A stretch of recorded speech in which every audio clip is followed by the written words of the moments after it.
السلام علیکم، میرا نام ہے ذیشان عثمانی۔ آج کی یہ ویڈیو بڑی انٹرسٹنگ ہے۔ اس کا ٹاپک ہے حاسدین کی برکت، اور یہ بڑا آپ کو عجیب سا فلسفہ لگے گا یا عجیب سی منطق لگے گی۔ یہ میں نے اپنے دوست عبداللہ سے سیکھی۔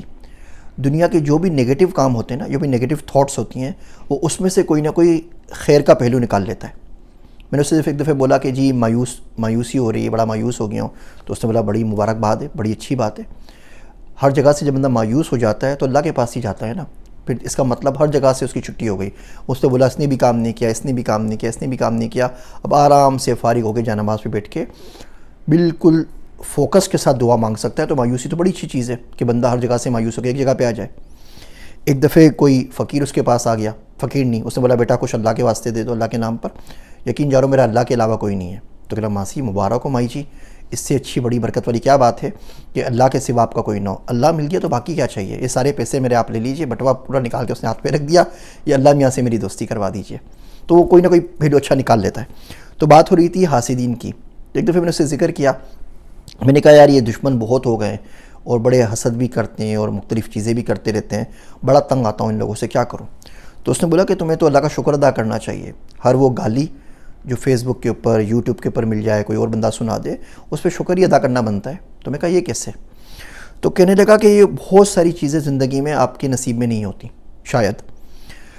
جب حاسدین حسد کرتے ہیں اور آپ کی ٹانگیں کھینچتے ہیں تو بیسیکلی وہ اللہ کی تقدیر کے اوپر اعتراض کر رہے ہوتے ہیں کہ اس شخص کو فلاں چیز کیوں مل گئی، اس کے پاس گاڑی کیوں آ گئی، اس کے پاس جاب کیوں آ گئی، اس کی شادی اچھی جگہ پہ کیوں ہو گئی، یہ امریکہ یا فلاں ملک میں کیوں چلا گیا، یہ گھوم پھر کیوں رہا ہے کسی بھی بات کے اوپر۔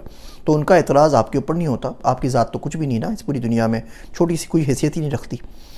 تو اللہ کی تقدیر پہ اعتراض کر رہا ہوتا ہے، اور جب مسلسل بولتا رہتا ہے اور مسلسل بولتا رہتا ہے، پھر قدرت جب آپ کی طرف دیکھتی ہے تو آپ صرف خیر بانٹ رہے ہیں، آپ ایک نفع بخش انسان ہیں جو انسانیت کو نفع دے رہے ہیں، اور سب کے لیے آپ دعا کرتے ہیں کہ اللہ سارے مسلمانوں کو معاف کر دے، جو کچھ بھی میں پڑھتا ہوں لکھتا ہوں سب کا ثواب تمام مسلمانوں کو پہنچا دے۔ تو آپ کے پاس سے تو صرف خیر ہی خیر جا رہا ہے، ان کے پاس سے صرف شر ہی شر آ رہا ہے، تو قدرت کو بھی ضد ہو جاتی ہے۔ بڑی اچھی انٹرسٹنگ بات بولتا ہے کہ اللہ ضد کا بادشاہ ہے۔ آپ قرآن شریف میں دیکھیں، اللہ صحیح فرماتے ہیں کہ میں جس کو چاہے زندگی دوں، جس کو چاہے موت دے دوں، جس کو چاہے عزت دوں، جس کو چاہے ذلت دوں، جس کی روزی بڑھا دوں، جس کی چاہے روزی تنگ کر دوں، دن میں سے رات نکالوں، رات میں سے دن نکالوں۔ تو اللہ جو چاہے کرتا ہے، اس کو کسی اسمبلی سے بل پاس نہیں کروانا، اس کو کسی سے نہیں پوچھنا، اس کو کوئی اسمبلی کہیں نہیں بھیجنی، وہ سوچتا ہے، وہ چاہتا ہے اور وہ ہو جاتا ہے۔ تو کہنے لگا کہ ان حاسدین کی وجہ سے جب سب لوگ کر رہے ہوتے ہیں تو قدرت آپ کو پھر موقع دیتی ہے، بولتے اچھا اس سے جل رہے ہو، اس وجہ سے ہماری تقسیم پہ اعتراض کر رہے ہو، ہم اس کو اور دیں گے، جو کر سکتے ہو کر لو۔ وہ ایک حدیث شریف تھی، کچھ اس طرح کا مفہوم تھا اس کا کہ ایک شخص دوسرے شخص کو گناہوں پہ آڑ دلا رہا ہوتا ہے کہ تم نماز نہیں پڑھتے تو پکے پکے جہنمی ہو۔ پھر قدرت ایسا کرتی ہے کہ جو شخص آڑ دلا رہا ہوتا ہے اس سے نماز کی توفیق چھن جاتی ہے، اور جو بیچارہ گناہوں میں ہوتا ہے اللہ اس کو توفیق دے دیتے نماز کی، نیکیوں کی، اور وہ جنت میں پہنچ جاتا ہے۔ تو جو حاسدین ہوتے ہیں نا، یہ میں آپ کو پینسل کی مثال دیتا ہوں، وہ پینسل کی نوک ہوتی ہے نا، کبھی کبھی بالکل ختم ہو جاتی ہے، تو آپ شارپنر سے کسی چیز سے اس کو تراشتے ہیں۔ اب پینسل کو تو اس کو بڑا دکھ ہوتا ہوگا، اس کی کھال چھل رہی ہے، اس کی بوڈی چھل رہی ہے، لیکن جب وہ نوک بنتی ہے تو اس نوک سے بہت سارے کام کر سکتا ہے، وہ لکھ سکتا ہے۔ اور پینسل کے پیچھے ہاتھ بھی کسی اور کا ہوتا ہے، پینسل یہ سمجھنے لگے سارا کام مجھ سے ہو رہا ہے تو یہ غلط ہے۔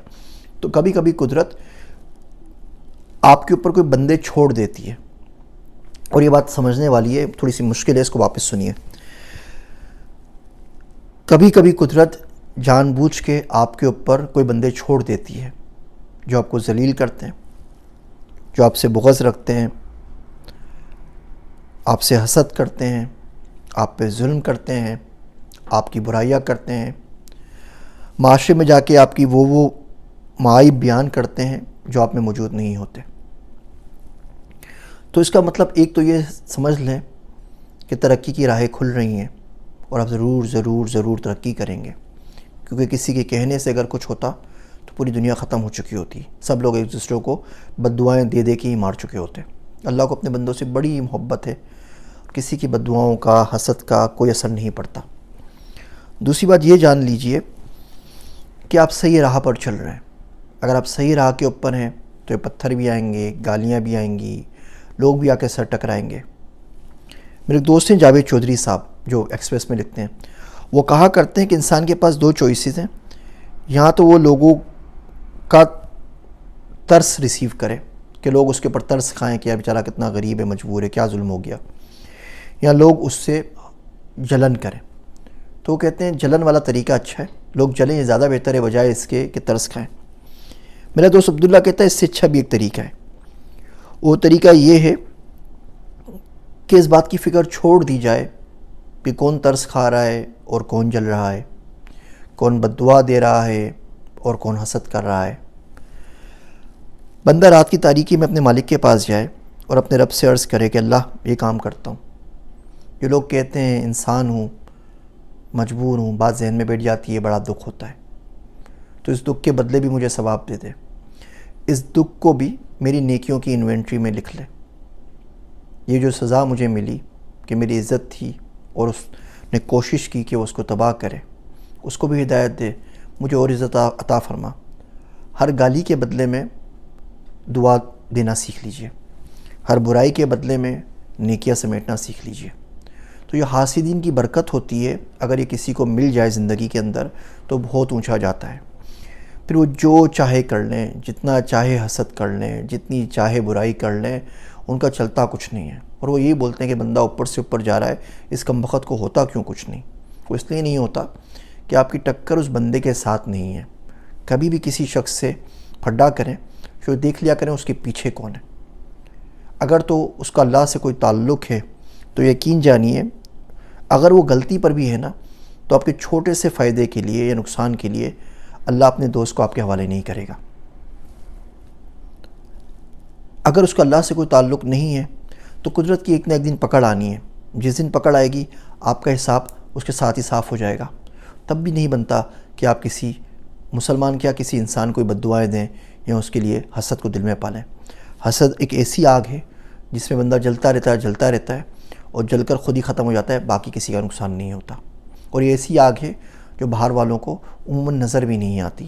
بندہ خود ہی گھل رہا ہوتا ہے، باہر والا کوئی دیکھے تو بیچارے کے لیے کوئی اپائے کرے، کوئی نہ کوئی اس کے اوپر اس کا علاج کرے، اس کو نظر ہی نہیں آئے گی تو کیا کرے گا. امید ہے یہ مشکل باتیں آج نہیں تو ایک نہ ایک دن آپ کو ضرور سمجھ میں آ جائیں گی. میری باتیں سننے کا شکریہ. میں ہوں آپ سب کا ذیشان عثمانی.